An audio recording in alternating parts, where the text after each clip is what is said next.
you mentioned that religious people may show more flourishing. During your studies, are you able to separate flourishing due to having a like-minded community versus flourishing due to personal belief?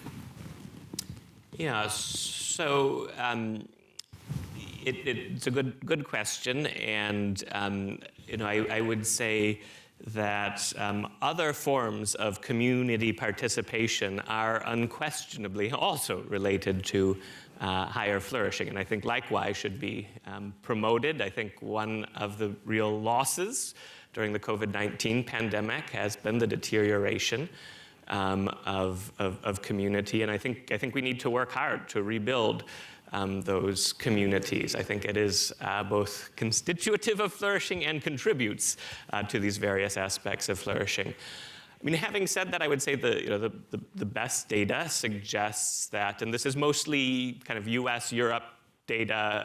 There have been fewer rigorous studies done in the rest of the world. Hopefully that'll be changing in due course. But if you look at religious community compared to other forms of community life, you do tend to get larger effect sizes with religious communities than with other forms of community. In our studies on mortality or suicide or cardiovascular disease, religious community was sort of a stronger association over time with those outcomes than did all other social indicators in the study, including being married, time spent with friends, time spent with family, time spent in other community groups, or the composite of all of those. So although other forms of community life contribute, the effects of religious community seem to be larger.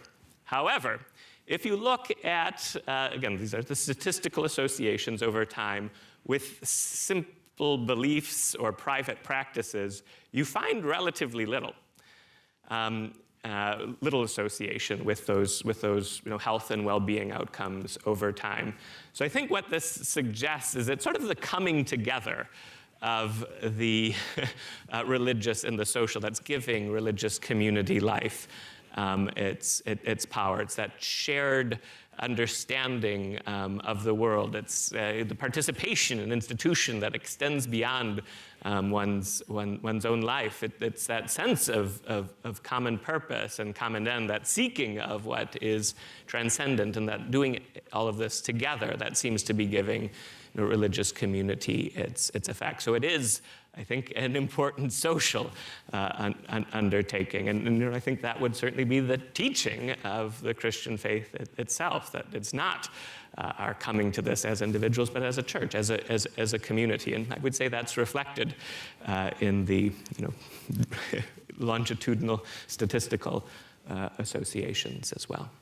So the social is very important, but it's not as good as the social and the faith coming together. With regard to the associations with subsequent health and well-being. But if I understand it, and I think this is what you said, at least consistent with my understanding, that even though the religious institutions, communities lead to greater flourishing, it's not the belief of the individuals. So if you've got, if, for example, the wife is very religious and she schleps her husband along to all of the church socials and charity arrangements, he's just as happy as anyone else, even though he doesn't believe a word of it. But he is a member of this very healthful community.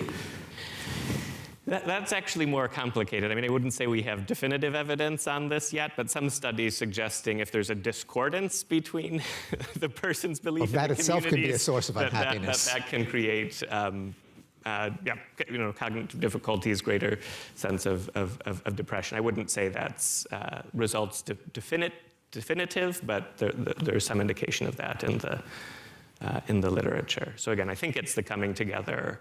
The belief on its own without community participation, doesn't do much with regard to health and well-being in this country, at least over time. But that belief seems to be critical to activate the power of that communal life, the powerful social effects in creating health and well-being. So it's nuanced. It's nuanced, and if the unit of analysis isn't individuals, but states and countries, then in general, the more religious states don't do as well. They have shorter lifespans, lower happiness, lower levels of education, and that's generally true of countries as well. So if you think of like a really, really religious country, like Afghanistan, you really don't want to live there. And if you think of a really much more secular country like Finland or Sweden or the Netherlands, they're pretty pleasant places to live. Likewise, among American states, the most religious American states are, I think, Mississippi and Alabama, and they don't do so well in the human flourishing department. So there are many, many ways of interpreting that, and it's just one of the other nuances, together with the fact that at the individual level, people who belong to religious communities do tend to flourish more. Yeah. So then that kind of raises questions of direction of causation there, and I think the evidence there suggests that as societies develop, they become less religious. So it's not that religion itself is leading to the declines in the lower levels of human flourishing. Again, every indication is that it's doing at the individual level the reverse, but there's pretty clear evidence that as societies develop, they tend to become less religious.